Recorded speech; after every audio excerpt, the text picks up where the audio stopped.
नमस्कार, आप देख रहे हैं न्यूज़ वन इंडिया। मैं हूं आपके साथ अनन्या बेदी। यूपी में लगातार हो रही बारिश अब कहर बनकर बरस रही है। यूपी के कई जिलों में बारिश की वजह से कहीं घर तो कहीं घर की छत गिर गई है, जिसमें कई लोगों ने अपनी जान गंवा दी है। वहीं अभी कई लोग घायल भी बताए जा रहे हैं। 3 तस्वीरें आपकी टीवी स्क्रीन पर बिजनौर, कानपुर, मुजफ्फरनगर की, जहां बारिश का कहर देखने को मिला है। तो बिजनौर, कानपुर देहात, मुजफ्फरनगर में बारिश का कहर देखने को मिला है। किस तरह से बारिश ने बर्बादी की है वो आप तस्वीरों के माध्यम से समझ सकते हैं। कहीं घर गिर गया तो कहीं घर की छत गिर गई। बिजनौर, कानपुर देहात और मुजफ्फरनगर की तस्वीरें। कई लोगों ने इस बारिश की वजह से जो तबाही का मंजर देखने को मिला है, कई लोगों ने अपनी जान गंवाई है। तो ये 3 तस्वीरें हम आपकी स्क्रीन पर दिखा रहे हैं। पहली तस्वीर बिजनौर से की है, जहां पर आप देख सकते हैं कि घर की छत गिर गई। कानपुर देहात में दीवार गिर गई। मुजफ्फरनगर में भी इसी तरह की तस्वीरें देखने को मिल रही हैं। बिजनौर से बड़ी खबर, भारी बारिश से मकान की दीवार गिरी है। मलबे में दबने से एक मजदूर घायल मजदूर की इलाज के दौरान मौत हो गई है। पुलिस ने शव को पोस्टमार्टम के लिए भेजा है। नजीबाबाद के कुल्हेड़ी इलाके का ये मामला है। तो भारी बारिश से मकान की दीवार गिर गई है। मलबे में दबने से एक मजदूर घायल हुआ है।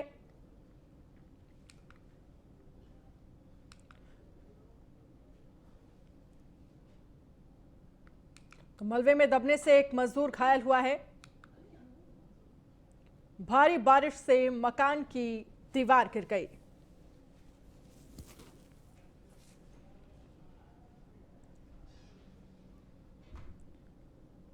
तो भारी बारिश ने किस तरह से तबाही का मंजर देखने को मिल रहा है, आप तस्वीरों में देख सकते हैं।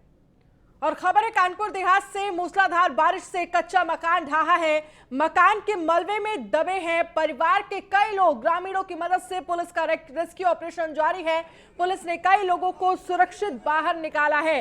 अभी कई लोगों के दबे होने की आशंका जताई जा रही है। भोगनीपुर तहसील के केलई गांव का ये मामला है। कानपुर देहात में 24 घंटे में यह दूसरा हादसा हुआ है, जहां पर मूसलाधार बारिश से एक घर गिर गया और इस घर के मलबे में कई लोगों के दबे होने की आशंका जताई जा रही है। तस्वीरों में आप देख सकते हैं परिवार के कई लोग इस मलबे में दबे हैं।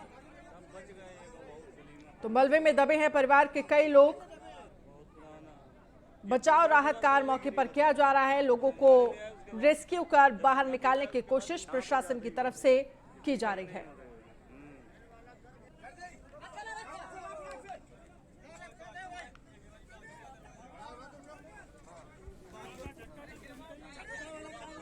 और सलीम सिद्दीकी हमारे साथ ज्यादा जानकारी के लिए फोन लाइन पर जुड़ गए हैं। सलीम, क्या कुछ जानकारी मिल रही है? कानपुर देहात में जिस तरह से मामला सामने आया, बारिश की वजह से एक घर गिर गया और इस मलबे में कई लोग ये कहा जा रहा है कि परिवार के लोग दबे होने की आशंका जताई जा रही है।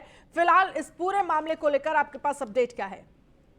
देखिए, पूरा मामला भोगनीपुर तहसील के कैलई गांव का है, जहां पर ये मुफलिस गरीब परिवार रहता था। जिस मकान में रहता था बिल्कुल जर्जर हालात में था, खंडर अवस्था में था। और 4 दिन से जो लगातार मूसलाधार बारिश हो रही है, उसके चलते ये मकान अचानक ढह गया। देखते ही देखते पूरे गांव में कोहराम मच गया। इलाकाई लोगों ने पुलिस को सूचना दी। पुलिस और इलाकाई लोगों ने रेस्क्यू ऑपरेशन किया। पूरा परिवार जो है मकान में दबा रहा। घंटों मशक्कत के बाद निकाला गया। खास बात यह है कि इसमें कोई कैजुअलिटी नहीं हुई। सभी लोग सुरक्षित हैं, लेकिन गंभीर रूप से घायल है, जिन्हें स्थानीय अस्पताल में भर्ती कराया गया है, जहां जो 2 बच्चे हैं उनकी हालत नाजुक बताई जा रही है। खास बात आपको बताना चाहूंगा कि जिला प्रशासन की यह लापरवाही है। वक्त रही, तो इससे पहले भी ये घटना हो चुकी है। जिला प्रशासन की जिम्मेदारी थी कि जिला प्रशासन के जो अधिकारी हैं उनको गांव-गांव घूमकर जो कच्चे मकान हैं, जर्जर अवस्था मकान है, चूंकि बारिश का सिलसिला लगातार जारी है, उनको चिन्हित करना चाहिए। और जैसे जो स्थानीय प्राथमिक पाठशाला है, उसमें जो है जिनके रहने के लिए मकान नहीं है, जिनके पास जर्जर अवस्था मकान है, जो मकानों के हालात जर्जर हैं, ऐसा महसूस हो रहा है कि ये बारिश की वजह से गिर सकते हैं, उस मकान में रहने वाले परिवारों को स्थानीय स्कूलों में रखा जा रहा है। लेकिन क्योंकि भोगनीपुर प्रशासन ने ऐसी कोई कार्रवाई नहीं की, जिसके चलते पूरे परिवार की जान जो है जोखिम में बनी हुई है। जी ठीक है सलीम, बहुत बहुत शुक्रिया तमाम जानकारी के लिए। और खबर मुजफ्फरनगर से, जहां मुजफ्फरनगर में बीते 48 घंटे से हो रही मूसलाधार बारिश ने कहर बरपा रखा है। तेज बारिश के कारण मंसूरपुर थाना क्षेत्र के बेगराजपुर में एक मकान ढह गया। घर में सो रहे परिवार के 7 लोग मकान के मलबे में दब गए, जिसमें से 3 लोगों की मौत हो गई है। मौके पर पुलिस और प्रशासनिक अधिकारियों ने शवों को पोस्टमार्टम के लिए भेज दिया है। वो मेरी दीवार पलट गई। कहाँ पे? वो एकता विहार। अच्छा, कौन कौन दबे उसमें? उसमें 3 और मेरे बच्चे। मैं इन्हें सबको निकाला। जब सारा चिल्लाया, मैं कोई आया नहीं। मैं अकेले 3 बच्चे को मैंने अकेले निकाला और पानी कम से कम इतना देना भर रहा। वो मेरी दीवार पलट गई। कहाँ पे? वो एकता विहार। अच्छा, कौन कौन दबे उसमें? उसमें 3 और मेरे बच्चे। मैं इन्हें सबको निकाला। जब सारा चिल्लाया, मैं कोई आया नहीं। मैं अकेले 3 बच्चे को मैंने अकेले निकाला और पानी कम से कम इतना देना भर रहा। बारिश हुई, इनकी कच्ची छत थी तो ये कड़ी टूट गई और छत गिर गई इम्तियाज की। उसमें 5 लोग, उसमें एक का शायद इंतकाल हो गया, 3 का इंतकाल हो गया और बाकी यहाँ सरकारी अस्पताल में एडमिट। जी, ये बेगराजपुर में इम्तियाज़ का मकान था, जो कच्चा मकान था। ये बारिश के कारण गिर गया है, जिसमें 7 लोग उसमें थे, जिनको निकाल कर अस्पताल पहुंचाया गया था, जिसमें से 3 लोगों की दुखद मृत्यु हुई है। बाकी लोगों का उपचार चल रहा है, ठीक है। और खबर लखनऊ से है, जहां पर मल्टीप्लेक्स में आधे दाम पर देख पाएंगे फिल्म। राजधानी में आज से आधे दाम पर मिल रहा है टिकट। आईनॉक्स और पीवीआर के मल्टीप्लेक्स में देख सकेंगे फिल्में 50% क्षमता के साथ। आज से खुलेंगे पीवीआर, आईनॉक्स। वीकेंड लॉकडाउन पर बंद रहेंगे मल्टीप्लेक्स। बड़ी खबर आपको दिखा रहे हैं, तो आधे दाम में अब आप मूवी देख पाएंगे। आईनॉक्स और पीवीआर आज से खुल रहे हैं, लेकिन वीकेंड की बात करें यानी कि सैटरडे संडे, तो पीवीआर और आईनॉक्स बंद रहेंगे। लंबे समय से बंद चल रहे जो मल्टीप्लेक्स थे, आज से वो खुल रहे हैं। हम पीवीआर एक मल्टीप्लेक्स है, उसके बाहर खड़े हुए हैं। निश्चित तौर पर आज बाकायदा पूरी तैयारियां की जा रही हैं। आईनॉक्स और पीवीआर आज से शुरू करने जा रहा है, दर्शकों के लिए खुलने जा रहे हैं निश्चित तौर पर। लेकिन सबसे महत्वपूर्ण बात इसमें ये है कि जो इसके टिकट के रेट थे वो अभी घटा दिए गए हैं। आधे दामों पर दर्शक जो हैं, जो पिक्चर्स हैं, मूवी हैं, वो देख पाएंगे। जो हालांकि इस दौरान जो पुरानी पिक्चरें हैं जो रिलीज हो चुकी पहले काफ़ी समय पहले या फिर कुछ दिन पहले, वो इन थिएटरों में आज दिखाई पड़ेंगे। निश्चित तौर पर इस दौरान कोविड प्रोटोकॉल जो है उसका विशेष ध्यान रखा जाएगा। 50% जो दर्शक ही एक समय में मौजूद रह सकते हैं। निश्चित तौर पर इसके अलावा बाकायदा पूरी यहाँ व्यवस्था की गई है। सैनिटाइजर का पहले इस्तेमाल करने के लिए रखा गया है कि किसी तरह की समस्या ना हो, कोई भी कोविड जो गाइडलाइन है उसका किसी तरह से अनुपालन ना हो पाए। निश्चित तौर पर अब से कुछ देर में यहाँ पर जो दर्शक हैं वो पहुंचने लगेंगे, क्योंकि काफ़ी लंबे समय से दर्शक जो हैं कहीं ना कहीं वो घरों में कैद थे। एंटरटेनमेंट के लिए कोई विशेष उनको चीज़ नहीं मिल पा रही थी जिससे वो अपने आप को एंटरटेनमेंट करें। लखनऊ से न्यूज़ ब्यूरो के लिए अश्विनी कुमार, सहयोगी समीर कंद के साथ। और खबर है लखनऊ से, जहां पर एम्बुलेंस कर्मियों की हड़ताल लगातार जारी है। इको गार्डन में हजारों की संख्या में प्रदर्शनकारी मौजूद हैं। एम्बुलेंस कर्मी अपनी मांगों को लेकर धरने पर बैठे हैं। सरकार ने काम पर लौटने का दिया है अल्टीमेटम। 24 घंटे में काम पर लौटने का अल्टीमेटम सरकार की तरफ से दिया गया है, तो अपनी मांगों को लेकर धरने पर बैठे हैं एम्बुलेंस कर्मी। सरकार ने काम पर लौटने का अल्टीमेटम दिया है। 24 घंटे में काम पर लौटने का अल्टीमेटम सरकार की तरफ से दिया गया है, तो एम्बुलेंस कर्मियों की हड़ताल लगातार जारी है। इको गार्डन में हजारों की संख्या में प्रदर्शनकारी मौजूद नजर आ रहे हैं। तस्वीर भी हम आपको इको गार्डन की दिखा रहे हैं। एम्बुलेंस कर्मी अपनी मांगों को लेकर धरने पर बैठे हैं।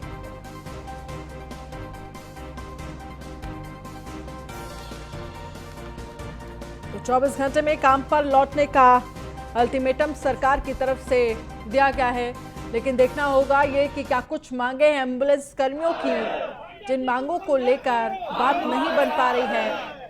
तो इको गार्डन में हजारों की संख्या में प्रदर्शनकारी मौजूद हैं। नीलेश चौहान हमारे साथ ज्यादा जानकारी के लिए फोन लाइन पर जुड़ गए हैं। नीलेश, जिस तरह से देखा जाए, तस्वीरें भी हम आपको दिखा रहे हैं, हजारों की संख्या में एम्बुलेंस कर्मी यहाँ पर हड़ताल पर बैठे हैं। क्या कुछ मांगे हैं जिन मांगों को लेकर बात बनती हुई नजर नहीं आ रही है? देखिए, लगातार एम्बुलेंस कर्मचारी हड़ताल पर हैं और इको गार्डन में हजारों की संख्या में एकत्रित होकर विरोध प्रदर्शन कर रहे हैं। एम्बुलेंस कर्मियों का कहना है कि जिस कंपनी के थ्रू उत्तर प्रदेश में एम्बुलेंस संचालन का जो काम कराया जा रहा है वो राजस्थान में पूरी तरीके से ब्लैकलिस्टेड हो चुकी है। सीबीआई जांच चल रही है, उसके बावजूद भी उत्तर प्रदेश में जीवीके कंपनी को ठेका दिया गया है, जो कहीं ना कहीं कर्मचारियों का शोषण करती है। समय पर पैसा जो उनका वेतन भुगतान होता है वो नहीं किया जाता, जिसके कारण ये नाराज जो एम्बुलेंस कर्मी हो लगातार प्रदर्शन पर डटे हुए हैं। वहीं अगर हम देखें तो इससे पहले भी सैकड़ों जो एम्बुलेंस कर्मचारी हड़ताल पे थे उनके ऊपर मुकदमा भी दर्ज कराया गया है। उसके बावजूद भी लगातार एम्बुलेंस कर्मियों की जो संख्या है वो दिन पर दिन बढ़ती जा रही है और इको गार्डन में वो अनिश्चितकालीन धरने पर बैठ गए हैं। सरकार ने भी एम्बुलेंस कर्मियों को 24 घंटे का अल्टीमेटम दिया है। देखने वाली बात होगी कि 24 घंटे के बाद राजधानी की क्या स्थितियां रहने वाली हैं, उत्तर प्रदेश की क्या स्थितियां रहने वाली हैं।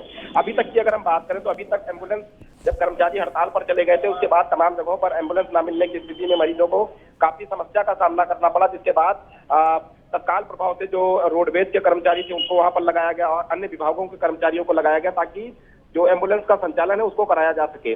लेकिन फिलहाल अभी तक कोई सरकार की तरफ से मजबूत वातावरण न होने के कारण जो एम्बुलेंस कर्मी हैं अभी भी हड़ताल पर डटे हुए हैं और इको गार्डन में लगातार जोरदार प्रदर्शन कर रहे हैं। चलिए नीलेश चौहान, बहुत बहुत शुक्रिया तमाम जानकारी के लिए। को कहीं ना कहीं एम्बुलेंस कर्मियों की हड़ताल से जो मरीज हैं उनको काफी ज्यादा परेशानियों का सामना करना पड़ रहा है। आजमगढ़ में दो पक्षों में खूनी संघर्ष, प्रधानी चुनाव में वोट न देने पर मारपीट, दोनों पक्षों में जमकर लाठी डंडे चले।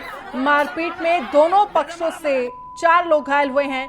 पुलिस ने मामूली धाराओं में आरोपियों का चालान किया। पीड़ित पक्ष ने एसपी से लगाई है न्याय की गुहार। मेहनगर थाना क्षेत्र के भदसारी गांव का ये मामला है, तो जहां दोनों पक्षों में जमकर लाठी डंडे चले।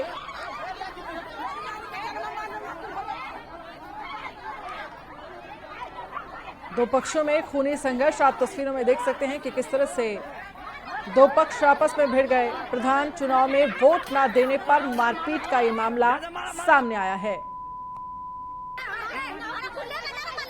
तो ये तस्वीरों में आप देख सकते हैं किस तरह से एक दूसरे पर लाठी डंडों से वार कर रहे हैं। दोनों पक्ष प्रधानी चुनाव में वोट न देने पर मारपीट का मामला सामने आया है। दोनों पक्षों में जमकर लाठी डंडे चले।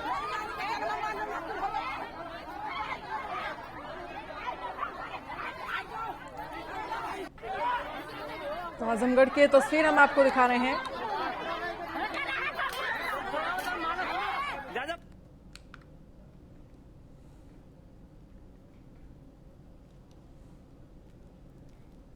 और खबर है अमेठी से, जहां पर बीएसपी महासचिव सतीश चंद्र मिश्रा का बड़ा बयान। सतीश चंद्र मिश्रा ने बीजेपी सरकार पर निशाना साधा है। बीजेपी को बताया ब्राह्मणों का हत्यारा। बीजेपी सरकार में ब्राह्मणों की चुन चुन कर हत्या की गई। अमेठी में बीएसपी के महासचिव सतीश चंद्र मिश्रा बीजेपी सरकार पर जमकर निशाना साधा। सतीश चंद्र मिश्रा ने बीजेपी को ब्राह्मणों का हत्यारा बताया। उन्होंने कहा कि बीजेपी सरकार ने ब्राह्मणों की चुन चुन कर हत्या की है। उन्होंने आरोप लगाया कि बीजेपी सरकार पर गाड़ी रोको, नाम पूछो और अगर ब्राह्मण निकले तो गोली मार दो के आदेश हैं। दूर का रिश्तेदार कहा नहीं उसको भी उठवा लो, उसकी भी गाड़ी पलटा दिया आपने, उसको मरवा दिया। कितने लोगों की गाड़ी पलटवा के मरवा दिया आपने। कहा कि गाड़ी पलटी फिसल करके और उससे निकले और वो पुलिस वाले के ऊपर हमला कर रहे थे इसलिए गोली मार दी। अगर इस तरीके से आप करेंगे तो कितने किस्से आप सुनेंगे। रायबरेली में 5-5 ब्राह्मणों को जला के मार दिया, उनकी झोपड़ी भी जला दिया। लखनऊ में रोक करके, एप्पल कंपनी में नौकरी करते थे, इंजीनियर आदमी था और वो तिवारी थे, सिर्फ पर कितना था। रोका, पूछा नाम ब्राह्मण, गोली मार दी। क्योंकि उन दिनों आदेश था कि रोको, नाम पूछो, अगर ब्राह्मण है गोली मार दो। और खबर है ताजनगरी आगरा से, जहां आगरा में भ्रष्टाचारियों का बोलबाला है। यह हम इसलिए कह रहे हैं कि करोड़ों की लागत से बनाई गई सड़क एक बार नहीं बल्कि 6 बार धसक चुकी है। आगरा के दयाल बाग के 100 फुटा रोड पर अचानक से सड़क धंस गई और सड़क में अचानक करीब 20 फीट चौड़ा गड्ढा हो गया। गनीमत ये रही कि कार सवार 2 शख्स हादसे का शिकार होते होते बच गए। तो तस्वीरें हम आपको दिखा रहे हैं किस तरह से सड़क धसक गई। हालांकि 2 कार सवार हादसे का शिकार होने से बच गए, लेकिन इन सब के बीच तमाम सवाल यहां पर खड़े होंगे कि आखिरकार किस तरह की सामग्री का इस्तेमाल किया गया था इस सड़क को बनाने में और क्यों तमाम चीजों को लेकर जांच नहीं की गई। मॉनसून की शुरुआत होते ही सड़क धसक गई, बाल बाल बच गया बड़ा हादसा होने से। आगरा में अचानक से सड़क धंस गई।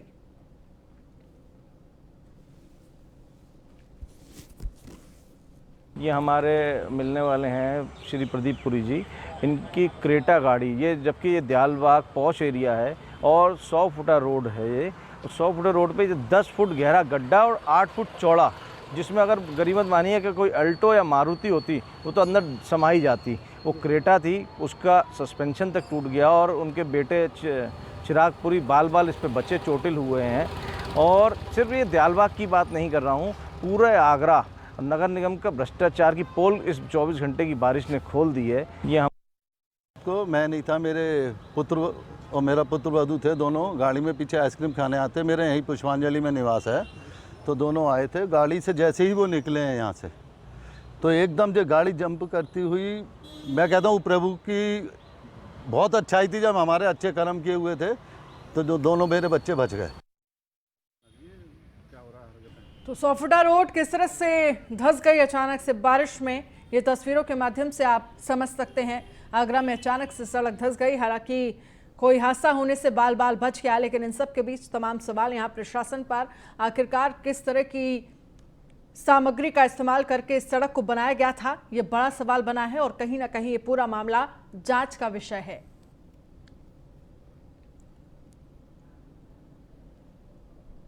अचानक से सड़क धंस गई, बाल बड़ा हादसा होने से बच गया,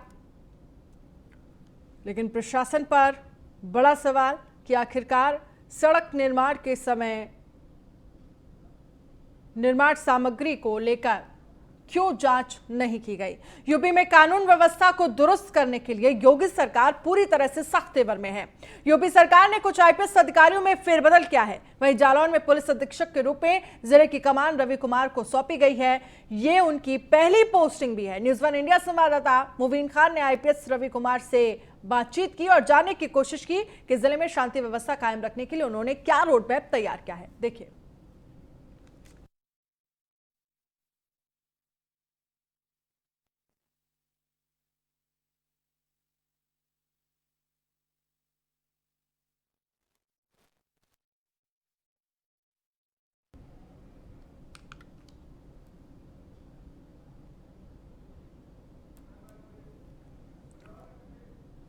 और बुलेटिन में फिलहाल इतना ही। आप बने रहिए न्यूज़ 1 इंडिया के साथ। नमस्कार।